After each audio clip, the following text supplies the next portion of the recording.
don't think that's what I need from her. And I don't know if she'll be able to give me what I need from her. What do you need from her? Okay, Erica. So my first question is, how have you been? And give me the realest answer possible. Like the realest. Like today or in general? Let's say in general. I've been good. I am actually having one of like the best summers ever. Lots of Nice. adventures, meeting a lot of people. I think my energy is just like really open and I'm naturally like an extroverted person, so it's easy for me to like meet people and do all of that. But obviously there is some like, it gets lonely or it gets like stressful because it's like getting into like this unknown period of my life. But I'm like learning to kind of just process that and go through these feelings. But I think like overall it's been good. Like I feel more or less like happy than lonely and like sad. Right, because life will never be perfect, right? Yeah. Yes, so you mentioned that you've had a great summer. It's interesting because summer is my favorite season by far. I love like the weather and the tank tops and like when people say like, "Oh, I can't wait until the fall," like I'm over the summer. Like I've never had that feeling. I've never been over the summer in my life. Yeah, I love summer. Yeah, it's and where you are, I'm sure it can get really really cold in the wintertime and fall. Um, so you mentioned that this is like a new stage in your life, and I'm wondering like what that means or what what's going on. Yeah, so I am recently single, and by recent it's been like 4 months. Okay. And I'm chronically like in a relationship, almost like back-to-back relationships. So this is probably the longest time like I've been like single and on my own as an adult. So I have a million questions now. So because you said a recent in 4 months, it's not that recent. I mean, I'm sure that you've had time to like process. But how do you understand why you're single back to back? Like why I'm single or why I'm in a relationship. I mean, sorry. How do you understand why you're in a relationship back to back? Sorry about that. Um, how I understand it, I think it's because I like love and companionship, obviously. Like I've just always been like a lover girl and I like having a partner. But I Filipino. also think because of like my attachment style, it's like Mhm. anxiously like attached. I probably like, and this is like working through like therapy and like rediscovering why Mhm. I attach to like the first person that I'm attracted to or have like a connection with is just because like seeking that like comfort and the caregiver role. So like I've like recently discovered in therapy that I find partners because I want them to be like the caregiver of like my life, and it like soothes also like my inner child. So yeah, I think that's why I'm still like learning about it and like discovering what that Interesting. means. Right, interesting. A little bit about me. I'm in school to be a therapist. I'm not there yet, but I'm Mhm. almost there. So you mentioned the word inner child, and I love when people bring this up. And you said that relationships help soothe your inner child. So I'm Mhm. wondering, like, what is it like? What is your inner child like when you're single? Right.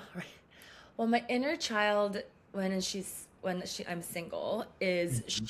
I think she's kind of like scared and nervous of the unknown, and like a lot of things like I'm discovering that kind of like not even single, like I think I like being single and being on my own, but it's when a new person or a new like potentially like romantic interest comes in that she gets like triggered and she was like, oh, like don't get abandoned by this person or like they need to stay. So like she's just like my inner child is just so scared of getting abandoned, and I think that's why I keep attaching to like the first or the second guy that I find that has a remote like connection with. So that's like unlearning that pattern and like really looking at it from an adult lens instead of my inner child wanting to just like attach and hold on to whoever I'm dating or like talking to. So this maybe I'm wrong, but do you fall in love fast? Oh yeah, I love love. I fall in love with like the stranger on the street. Yeah, I feel like this is a very Filipino thing because I Yeah. used to be that way for sure. You know, Yeah. I heard somewhere that Filipinos are the most emotional people. And for the Oh, people listening, I don't even know if I ever said on my podcast my nationality. Are you 100% Filipino? yeah. Yeah, Born so and raised. I guess that makes sense. Yeah. So yeah, I mean, I noticed you use the word abandonment, and I'm wondering, I mean, it sounds like you have a fear of abandonment, Oh, 100% have abandonment issues. right? So where does that come from?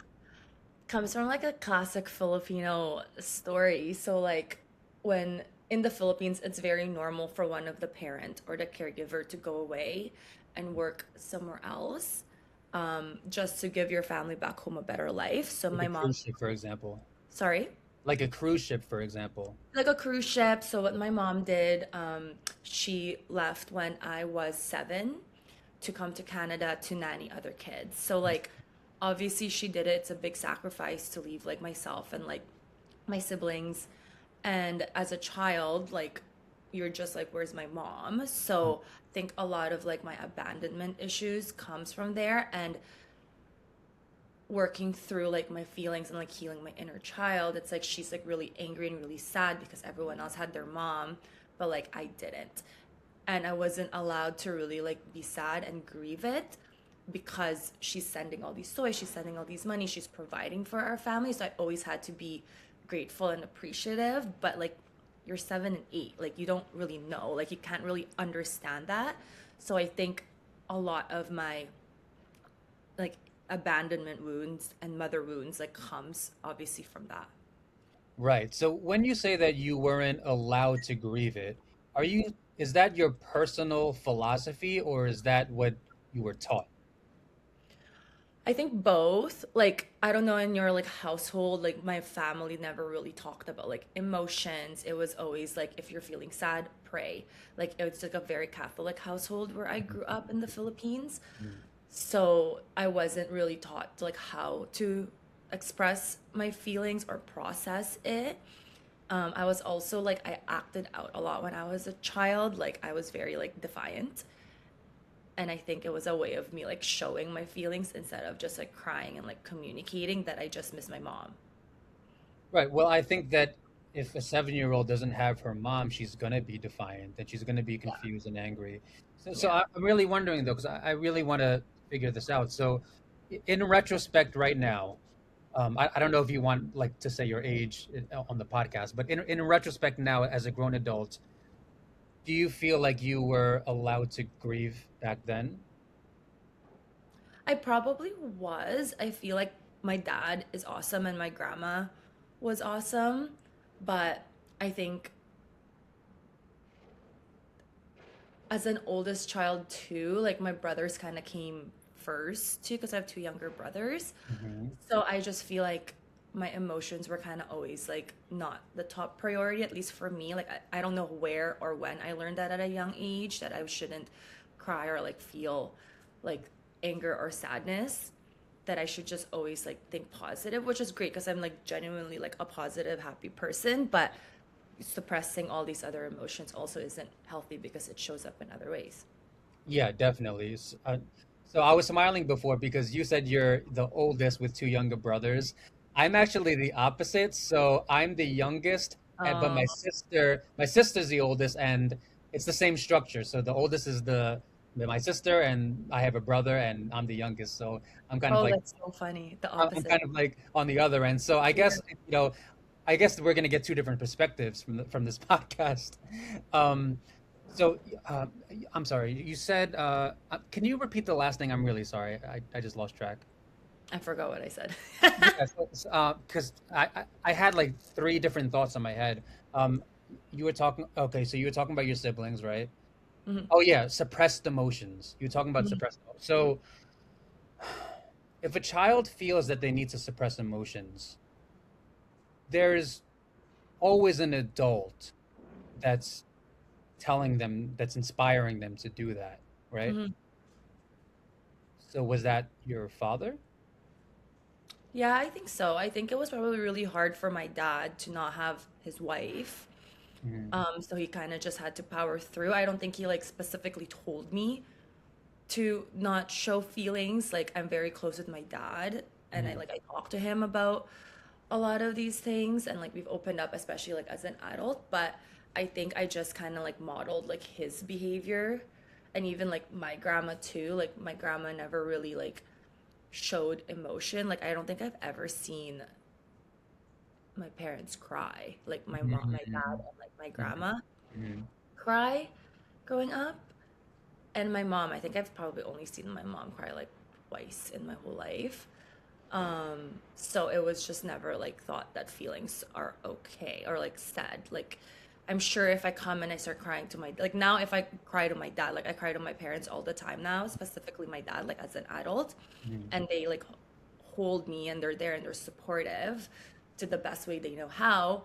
But as a kid, like you were just like scared for no reason. Like they didn't say that don't cry, be tough, especially because I'm like the oldest daughter. I feel like if you're the oldest son, it might be different. Yeah. But yeah, as the oldest daughter, like I just never, never did that. How many times did you hear you need to set an example? Oh, like so many times, Yeah, and that's the especially thing. in the Catholic household. Like you just have to be like a good, a good person. Yeah, so I'm the youngest, so again, like, but I've heard, my parents say that to my sister a lot, and I Yeah, know it's a thing. So, yeah, I've been to the Philippines, but I wasn't born there, so I'm still, learning what it's like. We're yeah, we're not Catholic, but I am very familiar with the process of like suppressing emotions and, the older generations telling the younger generations like you can't be sad. Basically, one way or another, making them feel like you can't be sad. yeah. And so your mom was away for how long? I'm well, she didn't really visit like the Philippines when Mm, she was away. She kind of just would like because this is before even like you can FaceTime or Zoom or mm, whatever. Like yeah, it's just yeah, phone calls and pictures. right. So I didn't see her till I was like 12 when I moved to Canada. Oh, so you didn't see her for 5 years. Yeah. That must have been really confusing.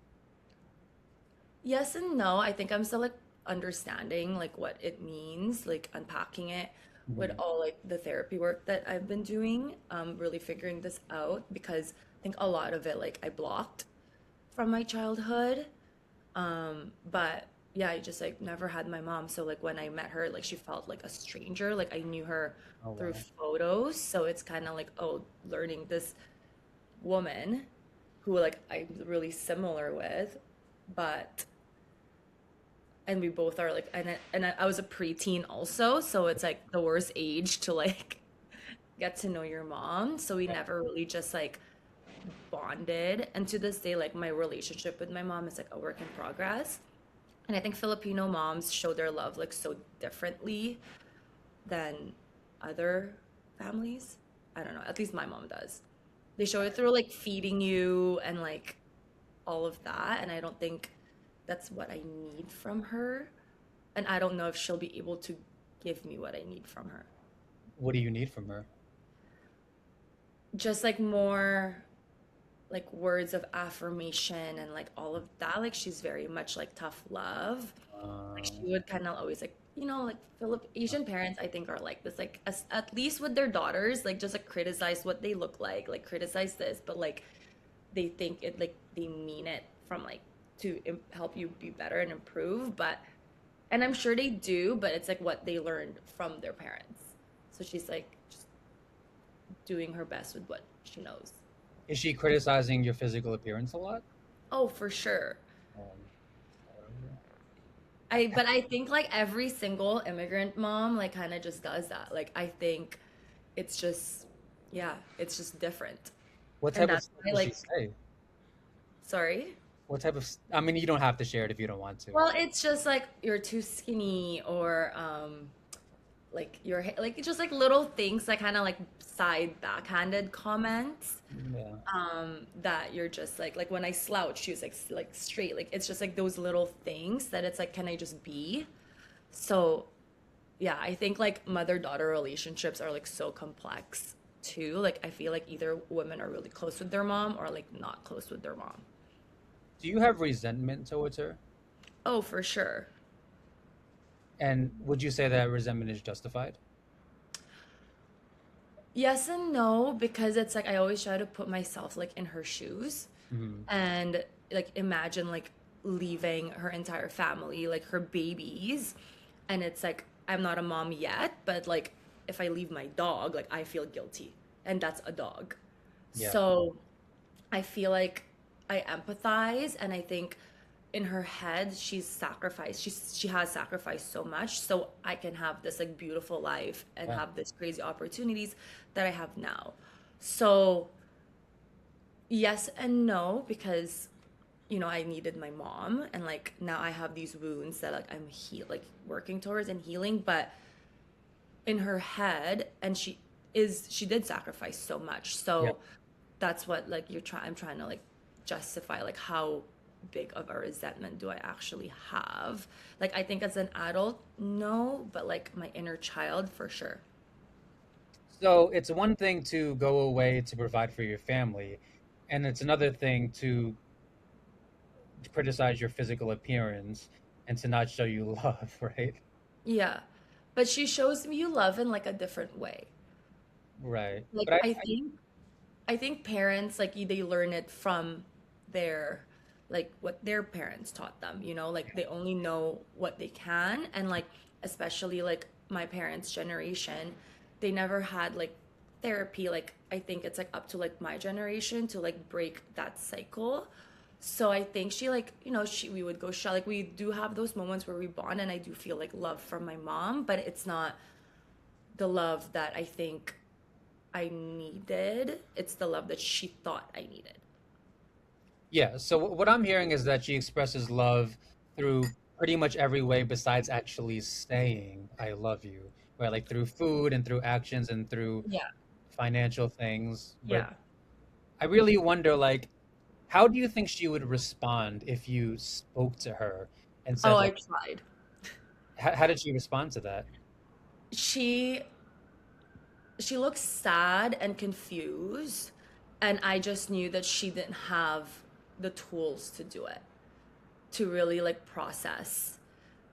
Like I was like, I have abandonment wounds because of you, and she was like, what? Like she just didn't understand, and I think I was like, I'm just gonna let this be. Like I'm just not even gonna open because she isn't ready to have the conversation. Like, so I just like let it go.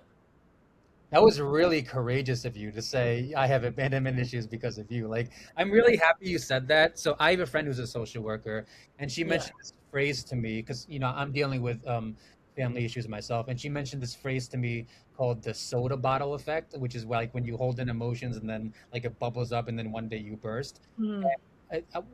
I really feel like you saying that really like prevented the soda bottle effect and kind of like let the air out. You know what I mean? Yeah. I think when I said that to her, obviously resentment probably went away because I began to like understand that she just really like did what she knew, what she was supposed to do as a mom, and provided for her family. Like she did the best with what she knew and what she had. So it's hard to have resentment towards a mom or a person who just like is trying their best.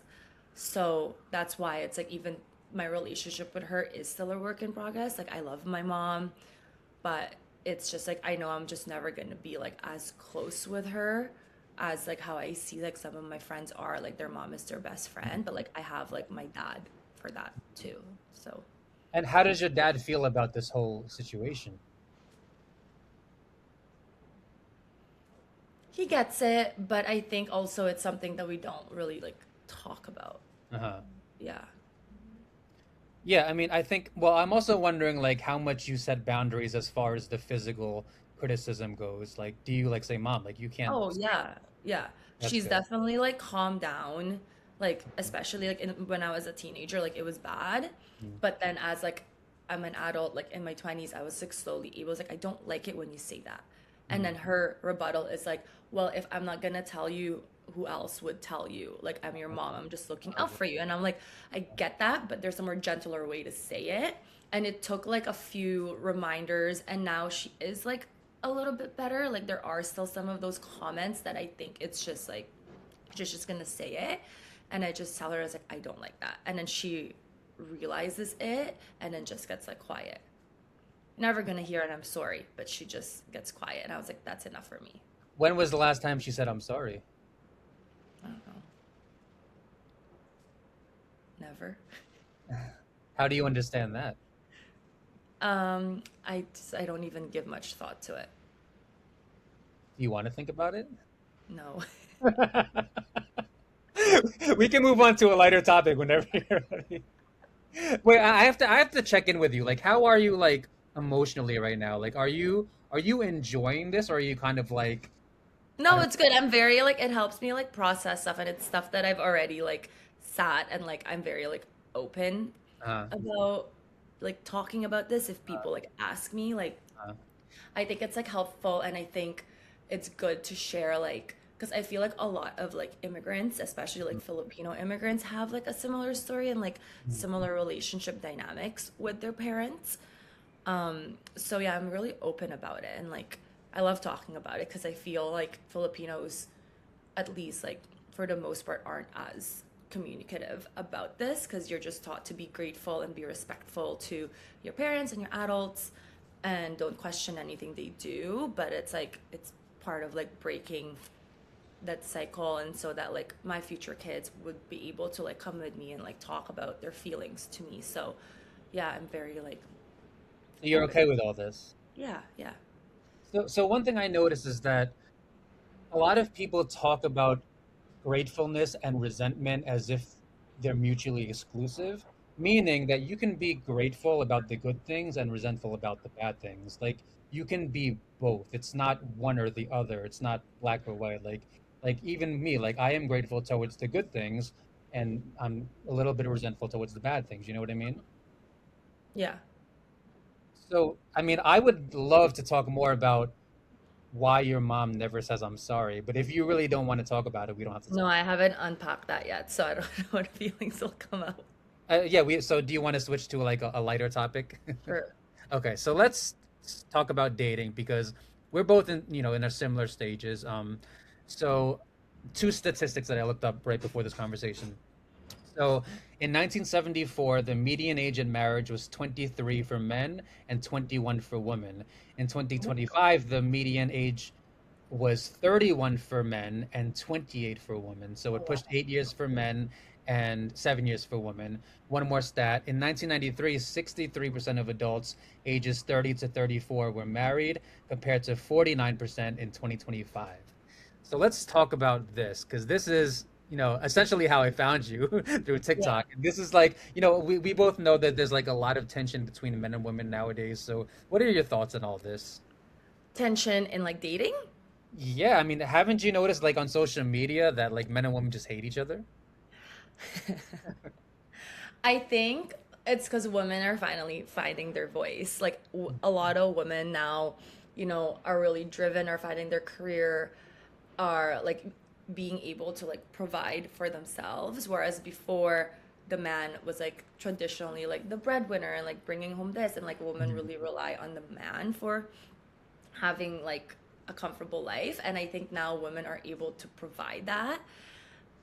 And then there's like this momentum on like women just being more powerful and stronger, whereas men it kind of just like plateaued because you guys were always top of the food chain.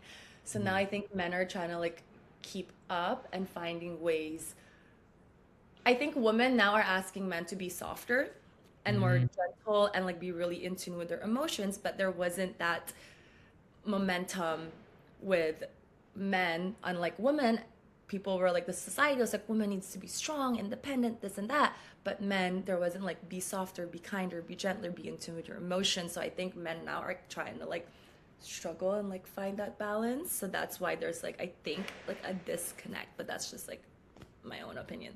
No, I agree. So, you said a few things that I want to talk about. So, one thing I know that back in the day, like way before we were born, is that there were many, many, many women who were stuck in relationships and marriages with men because they could not afford to live on their own. So a lot of women were receiving abuse, physical, verbal abuse from men that they were stuck with because they couldn't pay the bills because back then they were making like $5 an hour, so Yeah. they couldn't pay the bills.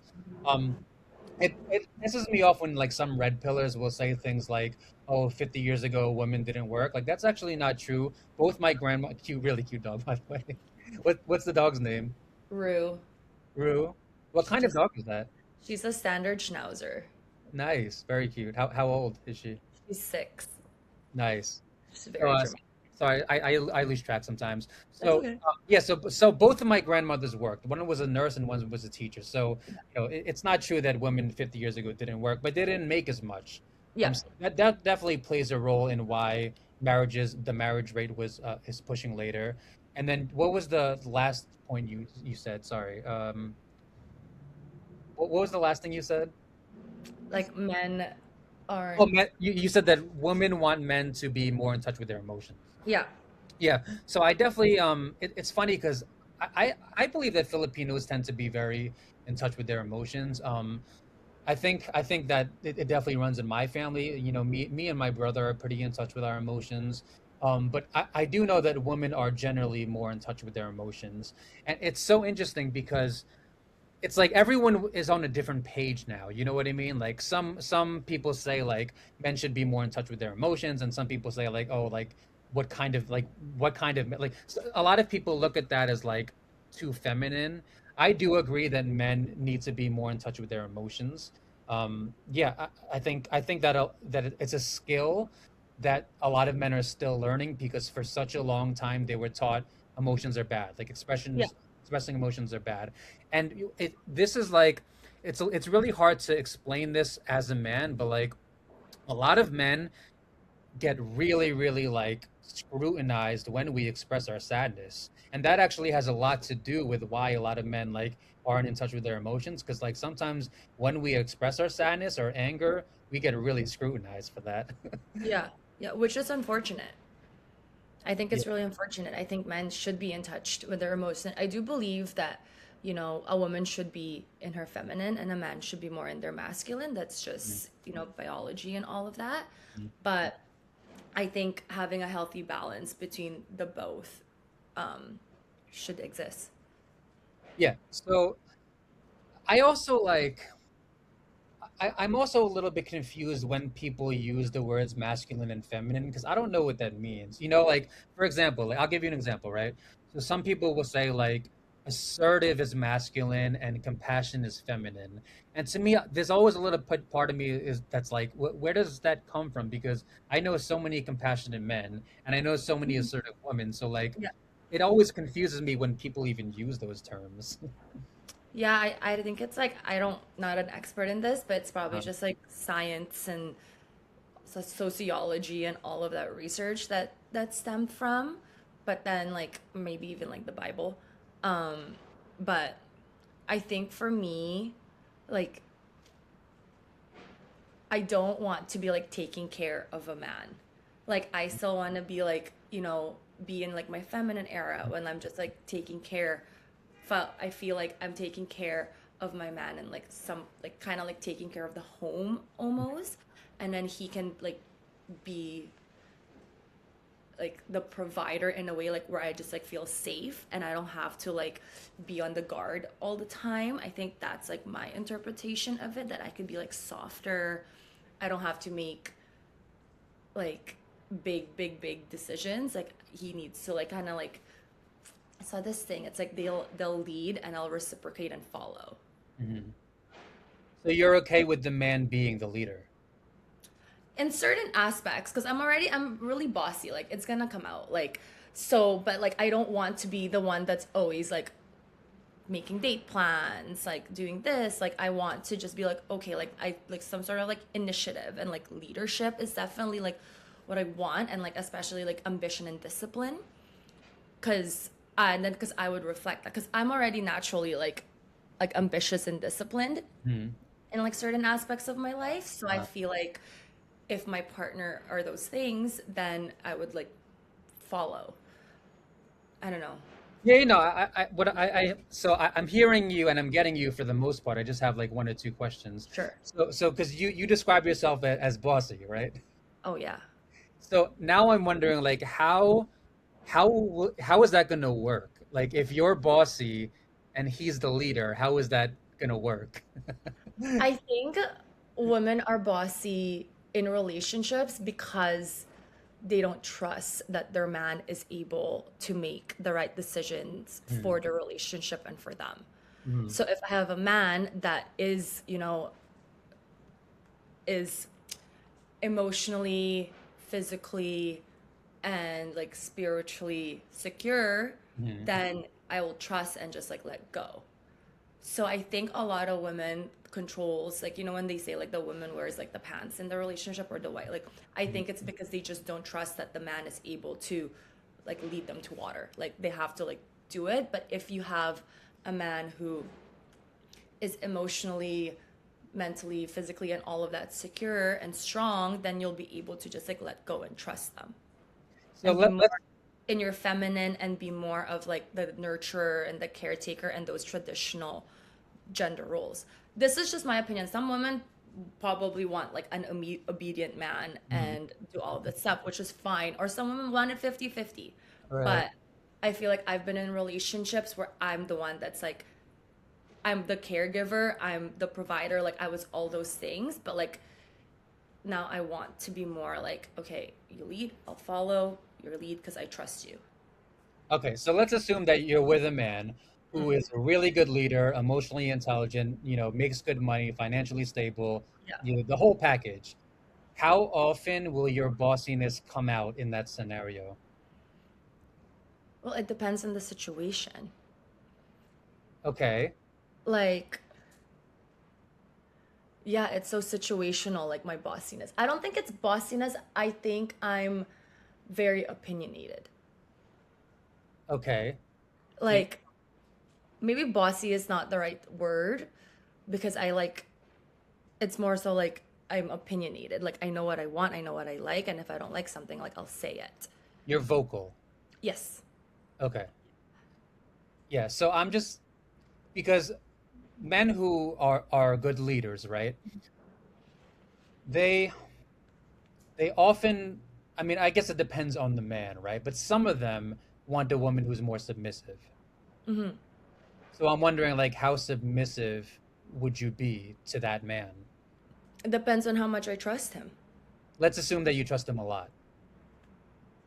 Yeah, then well, Do you I see where I'm going with this? then like, yeah, but if I'm like, I don't know, there's like a different, like, I'm not just gonna be like, yes, let's go here. Like, obviously, when he makes a decision, if he knows me and loves me and really like knows what I like, I won't question it. Hmm, hmm. But if it's like if it's like controlling, because there's a difference with being a leader and there's a difference with being controlling. Of course, of If course. he's like, you can't go out and hang out with your girlfriends because I'm a leader, and like, Mhm, so yeah, I think if it's like he's taking the lead and like, okay, I booked this vacation, book mhm, these days off, it's ready, it's set. I'll be like, okay, I trust you, I love this place, I brought it up. So I mhm, think it's very different. Like, and then I'm submitting because I trust him. Because like, okay, he booked it, he knows I like this place, we've been talking about it, so I'm submitting. Whereas like in my past relationships, they're like, where should we go? Like, and then I'm like, oh, let's go to this, and I make the whole travel itinerary. So to me, that's me being a leader, and that's, me taking the lead instead of like, I want the man to be like, okay, you mentioned this place, I booked it for you, it's done, like we're good. And I'm like, okay, perfect. mhm. So I think that's like the difference between like, like I'm not gonna submit, be like, you can only eat chicken this entire Yeah, week. yeah. Like, so Right, there right. is like a difference, and it's so situational too, because people might get the lines blurred, like, okay, like I don't want a controlling man. Like I don't want them to control Of course. every aspect of my life, but like leading in the way that it's still like thoughtful and compassionate and like it's respectful. Yeah, so what I'm hearing is that you want a man who maybe makes the plans, but you're still allowed to chip in and you're still allowed to say, I can, what if we did this instead? Like, I don't really Of like that, but course, yeah. what if we did this instead? Yeah. Of Yeah. course, I think that's what, pretty much most women want. So Yeah. let's get back to like the whole like, like him working, because maybe I'm a little confused, but what I heard, and maybe I'm wrong, is that he has the full-time job while you stay home and like do the things in the home, like cook, clean, and take care of the kids. Is that wrong? Um, yes and no. Like I've worked my entire life. I love Uh, working. I'm really passionate about it. But I'm trying to think of what I want out of this. Like I would want him to just be like part of the household too. Like obviously like I want like a present father who's going to be there for the kids, but like if you fall into the traditional gender roles, like the woman still would have to take care of the kids. Just like it's just what mhm. happens even if you're a working mom full time and make more money than the your partner, your husband, like the woman will still be there more for the kids than the dad, like traditionally. So I would still, what's the question again? Would you still want to work? Would you still Yeah. want a job? Yeah, of course. I love working. I love my job. Like, I feel like it gives you like purpose, and someone probably want to be a stay-at-home mom. Who knows? Maybe my mind will change when I have a child and I want to spend most of my time with my child, especially when they're little. Like, I have some friends who are so career driven, but they want to just spend the 2, 3 years just being with their kids, and that's okay. And they just take a pause in their career and raise the family and then go back to work. So I think that's a beautiful thing. Like being a full-time mom is a full-time job. It's Yeah. like a lot of work. So if my partner is able to do that, then great. But I don't know, at this point it's like I don't see myself not working. Right. You also want to be financially independent, right? Like Yeah. if you reach the point where you're completely dependent on him, that's a Yeah. little bit scary, isn't it? Yeah, yeah, it is because who knows what can happen. Yeah, like then if you end up divorcing or breaking up, then you're just left with nothing. Yeah. So did you give into the stereotype? Are you a nurse? No, no, no, But you don't want to mention your job. no. Okay, that's fine. So I'm also wondering, like, because I lived in New York my whole life. Here, it's very, very expensive. What is it like in Vancouver? Like, is it very difficult financially? I don't know Vancouver. What is it like? It's expensive. Yeah. Um, it's definitely like expensive. The cost of living is really high. I love living here. It's really beautiful, but it is an expensive city. I think it made like the list of like one of the most expensive cities to live in. So are you okay? Because I love hearing like people's like stories of like their exes and their datings. Like, do you want to share any stories of like your exes or any dates that you've been on that you want to share? Ask me something like specific. Okay. What was your last relationship like? He was awesome. I have nothing bad to say about him. He, so like pretty much like my dating background. I'll just like chat about this quickly. But Just not rush. You don't have to rush. I dated somebody all throughout high school. Okay. So that's like grade 8 to grade 12. And then we were like, we were broken up for like a few months. And then I dated somebody for like 4 to 6 months. And then I was single for less than a month. And then dated somebody for 2 years. And then single for 2 weeks. Hmm. And then dated somebody for 8 years. And then single for 3 weeks, and then dated somebody for 3 years, and then now I'm single again. So it's like there's that pattern of always being in a relationship. But my most recent like boyfriend, or my most recent ex, like he was awesome. Like nothing bad to say about him. He just like wasn't my person. You want to talk more about that or not so much? No, I don't think there's like you kind of just like fall out of love with somebody. Like I still love him like as a person, but I think I needed to not be in a relationship for me because I feel like I still have a lot of like healing, and like I've just never been single in my life, and I didn't want to continue down the relationship and have resentment towards him because I never got to live like this single girl life and be really like independent and having like my own place and have these experiences that a lot of people get to experience in their 20s, Hmm. and I never had that. So I just didn't want to settle and stay. because like he was like such a great guy and I would have a really like happy life with him. But I feel like the resentment and all of that stuff is gonna like creep when I'm older. The resentment towards who? Like towards probably more so towards like myself, towards him because I stayed. Like if I would have stayed, but I think I made like the decision, like it was a selfish decision. Hmm. Maybe selfish is not the right word, but I chose myself. Like I needed to like put myself first. I feel like in all my relationships, I like put my partner first. Hmm. And in that relationship, like obviously it wasn't an easy decision, like ending it because there wasn't anything wrong. Like he is like one of the best men that I know, and like I have nothing bad to say about him, but it's just I needed to choose me. So what I'm hearing is that everything was going really well, and then he was a great guy, but you kind of wanted to experience the single life a little bit. I want to experience not even like yeah, I wanted to experience a single life. I just wanted to also just be on my own and be alone. I had like I don't know, a deep calling, just like finding solitude, like getting to know myself like outside of relationships. Because You wanted to learn yourself. yeah, like my whole entire life, I've always been, Erica, someone's girlfriend, Erica, someone's partner. Like it was never just Erica. It's always Erica with a plus one, Erica this, like any social gathering. Erica, how are you? And so and so. Like it's always just me and a partner instead of just like, how are you? So like my identity, my whole entire life is being someone's girlfriend, is being someone's partner. I never had an identity outside of that. And now I just want to like discover who she is, and that's kind of like this new like chapter that I'm in is figuring out who Erica just Erica. Yeah, and I'm wondering, like, what did you learn so far in the past 4 months about yourself?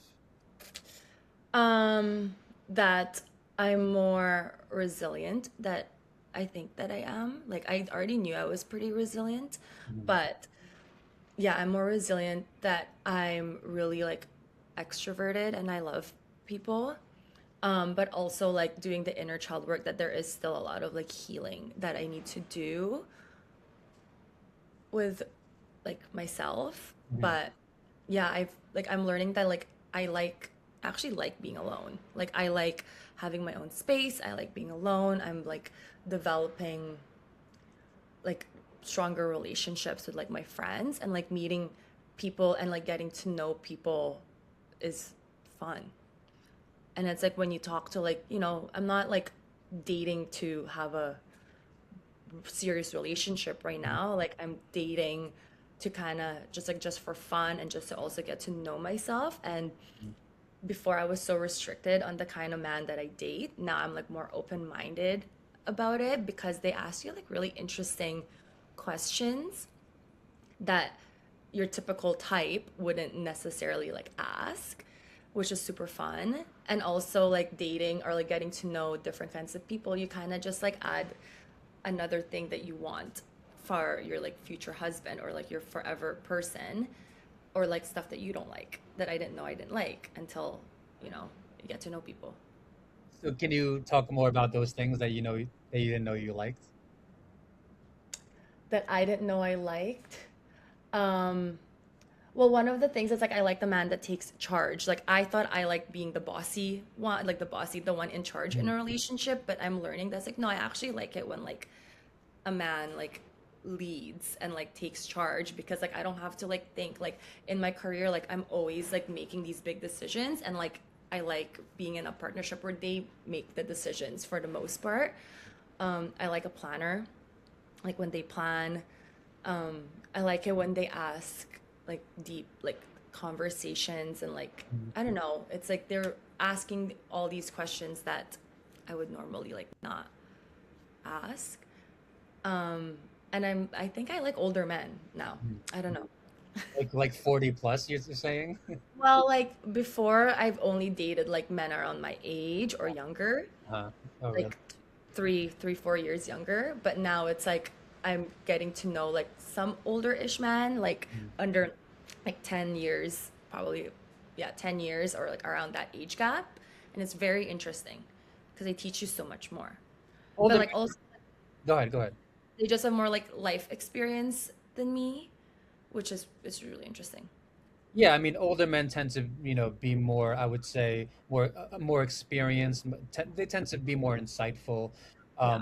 But they tend to have more stories, right? Stories Hmm. make a person really, really interesting, Yeah. and yeah. So you said something before that I wanted to get back to. You said that you said that you want to learn yourself, right? So Hmm. I'm wondering, like, when are you going to actually be like, okay, like it's time to like actually settle down and like look for someone like seriously? I'm not putting like a timeline on it. I Mm-hmm. feel like if I find the right person tomorrow Mm-hmm. and I feel like he's the right person and the timing aligns, it'll just align. Like, yeah, I'm not really like pressed like after a year, after 6 months, after Mm-hmm. 2 years, like I need to settle, like find my guy. Like I'm kind of just like my energy is like open. And if I meet the person, if they come and they check all the boxes and I feel like safe with them and yeah, I feel safe with them, it all works out, then I'll be able to like do it. Like there's no I'm not gonna be like once I'm completely healed, then I'll be open and ready. It's like that's so unrealistic. I think healing is like a journey. No one's gonna Yeah. be 100% healed. And this is my abandonment issues and wounds will always just be something that I'm gonna work on for the rest of my life. Mhm. But if the right person comes, like I'm not gonna limit myself and being like, no, like I'm not gonna date you. Like if it's there, it's there. Yeah, I think that healing, you said something really important, that healing is it's a lifelong process. And the thing about Yeah, healing is like once we heal from one thing, the next thing happens, right? Like that's how it exactly. works, especially in dating. Like dating is a Yeah. very, very traumatizing experience. I have so many like traumatizing stories. So I'm wondering, I don't know if you're okay, but do you have any like traumatizing stories about dating? My most recent one, I think I made a TikTok about this.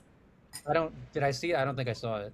I don't know. When I started talking, like one of the first guys that I actually like liked and started talking to, Mhm. and it's like long distance, and we're talking every day for like a month and a half, and then he tells me a week before we were gonna meet up that he has a girlfriend, a long-term girlfriend that he lives with. So that was kind of Oh, traumatizing. I think I did see that. So yeah, how long were you talking?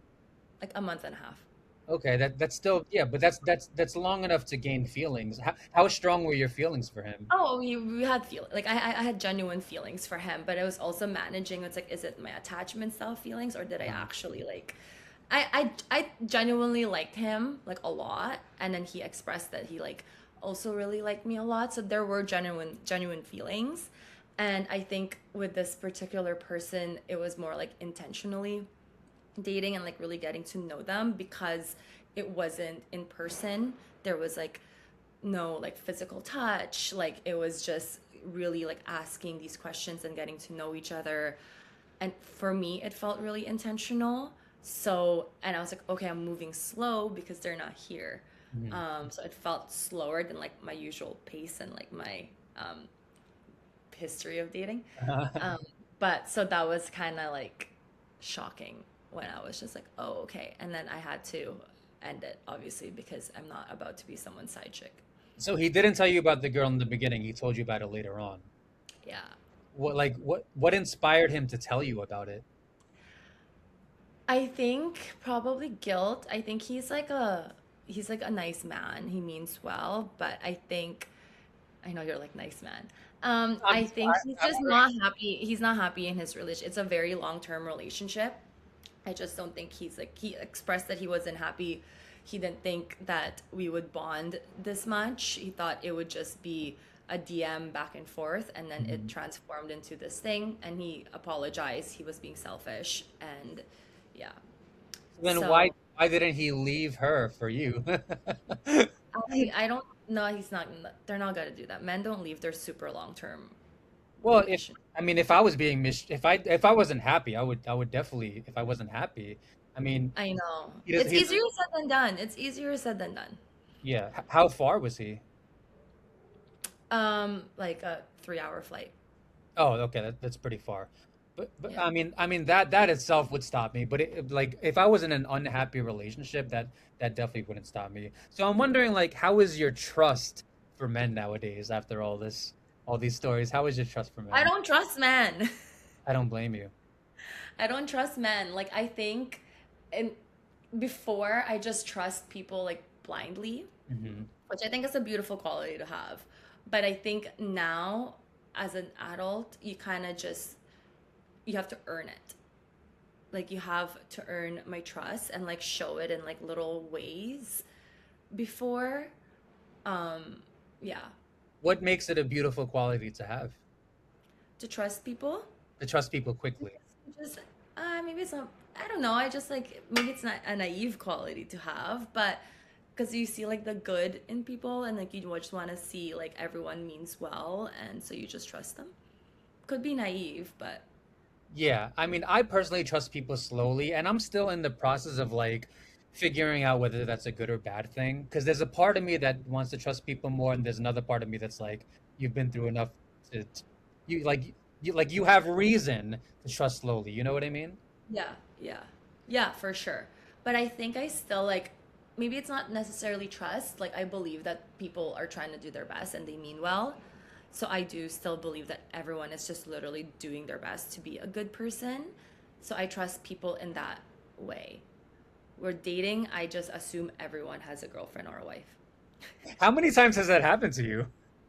That's the first time. Okay, but it was pretty recent, so now you're kind of like still Yeah, healing from that, I guess.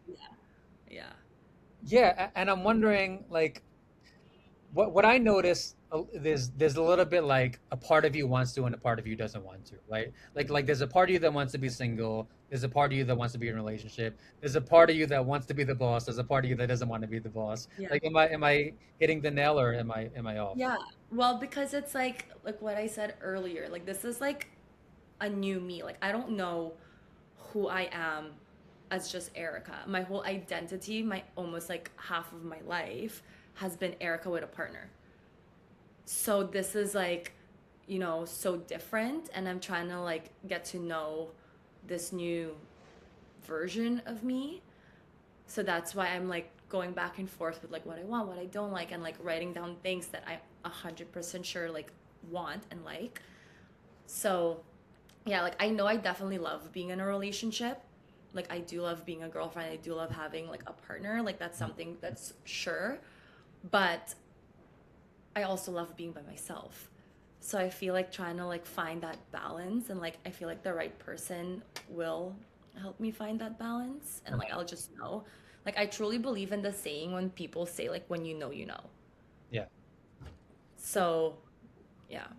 Did you want to have say something? No. Like when you know you know. When you know they're your partner, you just know. And I believe in that like when people say that, like I believe it 100%. Right. So I'm wondering like what happened that made you go, I need to learn myself? Like, was there something in particular that happened that made you want to learn yourself and that made you leave that relationship and go, like, I need to learn myself? Was there something that happened? I think it was just like a slow build up Hmm. because being in that relationship obviously I left like my 8-year relationship was really toxic and it was really hard. Like I'm not gonna go into details, just like out of respect Okay. for him. But it was just like it was a really tough and toxic um relationship. And then leaving that and only taking 3 weeks to really be on my own wasn't enough time. And then I dated my most recent ex right away. And obviously the first year it was like a honeymoon phase and eventually that wore off and it got really serious and then we lived together for a month or two and I think that's when like the last year of the relationship I started to really like question Hmm. everything and like our compatibility and what I really want, what I really don't want, and then like seeing my friends who are in relationships and I was like we're missing that spark. Like some of my best friends who are like like I love them and their partners together and I was like I'm missing that spark with my guy that I'm with. And then I think it was moving in together where I just had an intuition. Like it was just like a weird intuition that I was like, I need to be on my own. Once you But moved in together, I that's when think it was before that there was just like a call that I was like, I need to do this. Like it's weird to explain. I don't know if like you're spiritual, but like I'm very like spiritual. Mhm. But there was like, yeah, there was just like a weird intuition that kept whispering and whispering and whispering. And then it just got louder because we were moving in together. And then I was like, let's just try to move in together. What if it's just my anxiety? And it wasn't. And then eventually we decided to not be together. Did he try to hold on to it? Sorry. Did he try to hold on to it? I think he was more blindsided than anything, Hmm. which understandably so. But when I explained everything, he understood. And obviously, it was still like heartbreaking on both ends, but he understood and was really like respectful of it. Sounds like a great guy. Yeah, I know. He's just like, I get it, you have to do this. And then now it's like I obviously had like reached out to him to see if he was doing okay. And like he was like, yeah, I think that was like the best decision for like the both of us. Really? Yeah, yeah. So it sounds like I'm wondering like why it was good for him. I think because he probably started to realize like that we weren't as compatible as what he thought we were. Hmm. Yeah, So I'm gonna ask you a very like therapy like question. sure. I'm just wondering like how nervous you are right now. Um, do you have a fear of commitment? No, no, because I'm always in relationships. But I Right. don't know. So, well, people who fear being abandoned, technically, they usually have a fear of commitment because they usually have the logic of, oh, what if they leave me, right? Like if what if I move in and we get married and then he divorces me? You know what I mean? Does that resonate at all? Does the fear of commitment resonate at all? A fear of like something really, really serious? No, I've never really seen myself as someone that's fearful of commitment, but maybe because my interpretation of it is different. Like I feel like to me this is my interpretation of it and I could be wrong. Fear of commitment is someone who's scared to just even be in a relationship. So there are people who are scared to enter one, and then there are people who are scared to get serious and like to get married. Like, does Mm. the idea of marriage kind of scare you a little bit? No, I can see myself committing to a person, and obviously, I think there's that fear of them leaving, Hmm. but I think that's more like fear of abandonment. Uh-huh. But I want to get to a place where I just feel like securely like attached towards somebody, whereas like obviously you find your partner, like you don't want them to leave you, like that fear is normal, but also getting to a place where like okay, if they leave me, like I'll be okay, like I'll be able to take care of myself still, So do you like think that with the right man, mhm. you wouldn't be afraid to get married? Yeah, Like you would have zero anxiety to make that commitment. I think some anxiety is normal, like it's Sure, insane to sure. not Yeah, sure. be anxious that they're gonna leave because like life Uh-huh. happens and Sure. challenges happen, so I think that's normal, but I think like my person, they're gonna just make me feel like safe and secure Mhm. that, even if we have like the biggest fights known to man, or like, you know, if it's a crazy season of life that, you trust that they're gonna stay and like work through it until maybe like it doesn't, but Right. yeah. So Erica, I have to check in because we're about to hit an hour. Like I have to Yeah. check in. Like, how are we on time? Do you kind of have to go? Do you want to continue a little bit more? How are you I doing? probably have like 10 more minutes. Okay, 10 more minutes. So because I do have a few more questions, that's why I had to check Yeah. in. So, what are some red flags to you? Having a long-term partner, Okay, that's a red. go figure. That's a red flag that I didn't know I needed to add on my list. Like, I feel like if you're talking to somebody new, it's automatically like assume that they're available. Uh, Um, so that's something that I didn't know I had to scan for. apparently. A red flag, I think if someone who, it's not really a red flag, it's more of like a compatibility thing if they don't understand like my humor. Mhm. Because it's like I'm naturally like a sassy person and I like to banter with people. So if they don't understand it and are really like they just don't get it, like I was like, we're not gonna mesh. Are you very Um, sarcastic? I can be, yeah. I'm way Yeah. too sarcastic. Like Yeah. I'm sarcastic to the point where I got to tone it down. Yeah. Yeah. So yeah, I'm very sassy. I could go back and forth. Um, Someone who is rude to like if we are out for dinner and they're rude to the service Sure, staff, sure, yeah, yeah. that's like such a big red flag Mhm. for me. Um, Someone who doesn't like animals or dogs. Mhm. Very, like I just like I love my dog. Mhm. Can't date somebody who hates and I love animals. Right. Um, and somebody who doesn't like kids too. Like animals and kids. I was like, they're the purest form of life. Like I don't know how I do hate them. How Those many are do you probably want? sorry, How many kids do you want? two, Perfect number, boy and girl, right? 2 or 3. Either or. Yeah. So, what are your like, let's say your top three green flags? Give me like your top three. Well, kind. Like I like someone who's like kind. Mhm. Um, Green flag. Someone who is funny is also like the top of my list. Mhm. Um, yeah, just like gets my humor funny. And then someone with like ambition and I knew you drive. were gonna say ambition. Yeah. I just I sensed just it. Yeah, you just like I don't want somebody who's like lazy because Yeah. it's like if you're lazy in your life, you're going to be lazy in the relationship. Yeah, you're way too hardworking to be with someone Yeah. who's lazy. It just wouldn't go Yeah. together. So, would you say that you generally like to date up? No, my level. Okay. So like you don't want the millionaire then, like the multimillionaire.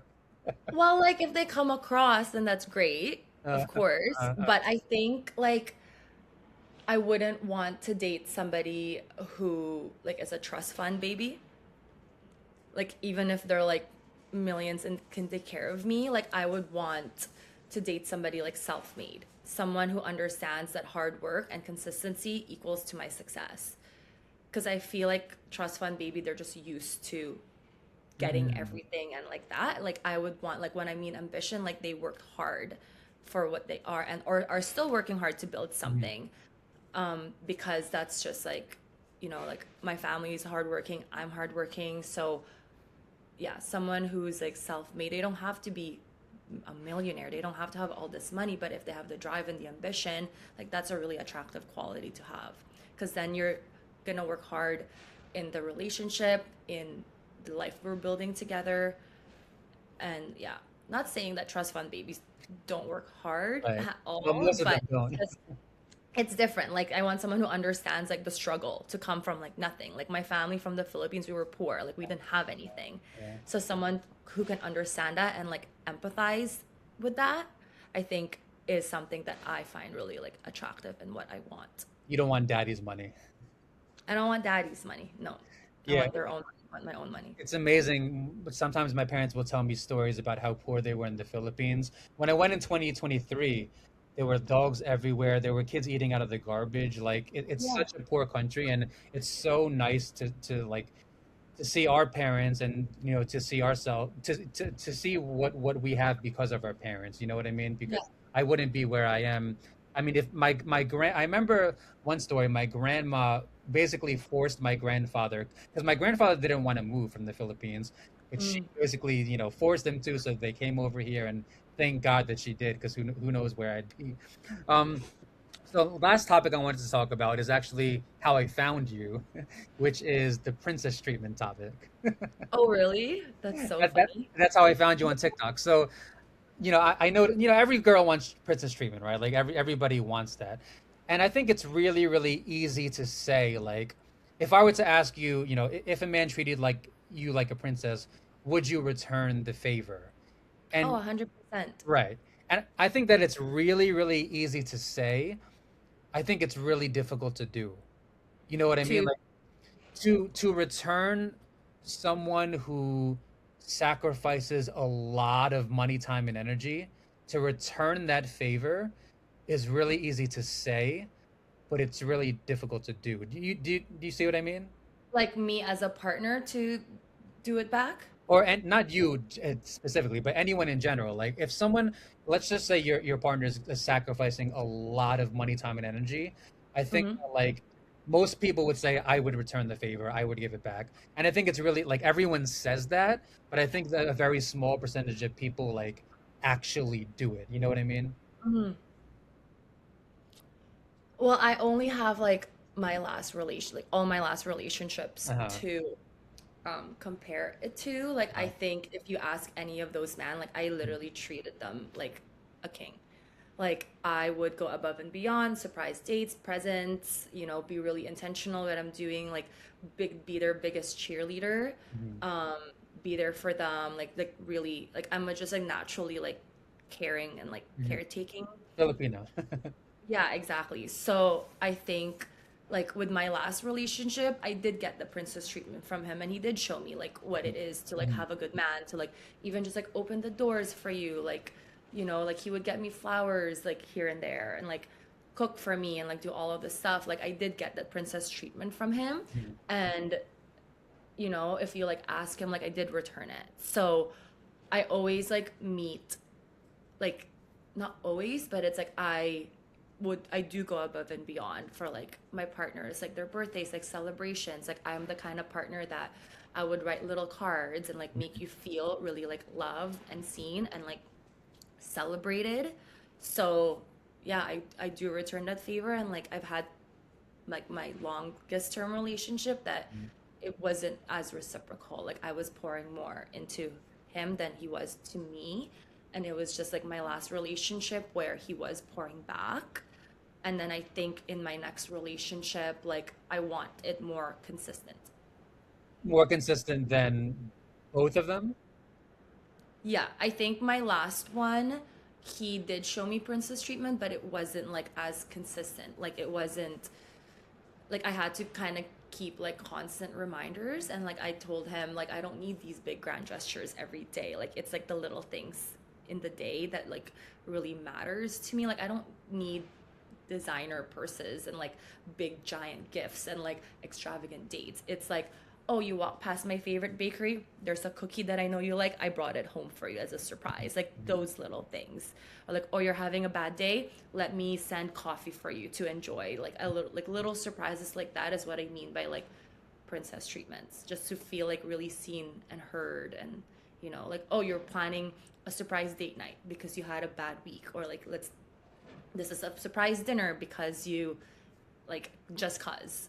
So like that's the kind of like princess treatment I want. Like opening the car door, so easy.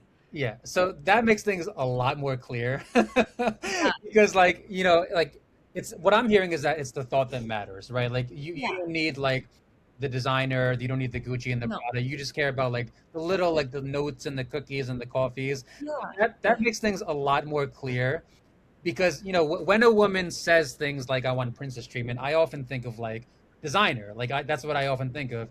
And like I don't know if you're going to agree with this, but I'm pretty nervous for those women because it's really really difficult to like be that guy who is like constantly giving you Gucci and Prada. You know what I mean? Yeah, and that's an unrealistic expectation. Like what? There's like 1% of billionaires Mhm. and billionaires in the world. Like, and also I think those superficial things can make you happy temporarily. Is it Yeah, going to build a long-lasting yeah. relationship? Probably not. I want like depth, and you know I want like the fairy tale love. Like I don't need the designer stuff. Like obviously I love to travel, I love to adventure, I love to do all these things, but it's the little everyday things that really matter and like that really count. Yeah, so now I'm a lot less nervous for you. Because when I watched that video, my first impression was like, oh, like I hope she doesn't want like that millionaire who spends thousands and thousands, because like those, I'm genuinely nervous for those women because I care, like, and Yeah, like I don't really know how to, like, it's really difficult to tell people nowadays you have unrealistic expectations. But now, yeah, I have a much clearer sense of like who yeah, you are. And, honestly, you seem like a great woman. You seem very grounded, like you know what you want, and you might still yeah, be figuring it out to a certain extent, but for the most part, you know what you want, and you yeah. don't need like, it's like, to me, it seems like you have pretty realistic expectations, I'd say. Yeah, I think I have realistic expectations for myself and like high standards too that yeah, that are realistic. Yeah, so that makes, that makes me a little bit more comfortable. So yeah, we passed an hour. Is there anything else you wanted to say or add before we wrap up? No, no, this is just like such a fun little chat to have on a Sunday morning. Yeah, and I'd love to have a part two because I have so many Yeah, more questions. So I'd love of to have a course. part two sometime. Yeah, let's do it. Hey guys, it's Chris. Hope you guys liked today's video. And if you want to see more mental health videos, please subscribe. And if you don't want to, that's okay too. Peace and love.